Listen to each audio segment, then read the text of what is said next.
আমরা সকলে জানি যে বিদ্যুৎ শক্তি হচ্ছে অন্য কোনো প্রাথমিক শক্তির উৎস থেকে নেওয়া।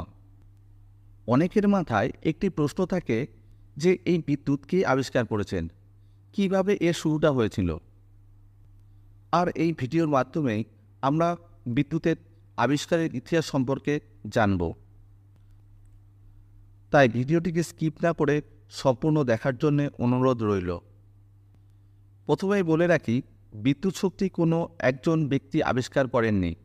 এই বিদ্যুৎ আবিষ্কারের পেছনে অনেক মহান ব্যক্তিদের অবদান রয়েছে।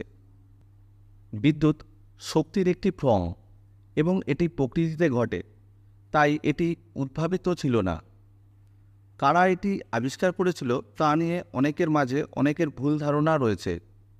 কেউ কেউ বিদ্যুৎ আবিষ্কারের জন্য বেঞ্জামিন ফ্রাঙ্কলিনকে দাবি করেছেন, তবে তার পরীক্ষাগুলি কেবল বজ্রপাত এবং বিদ্যুতের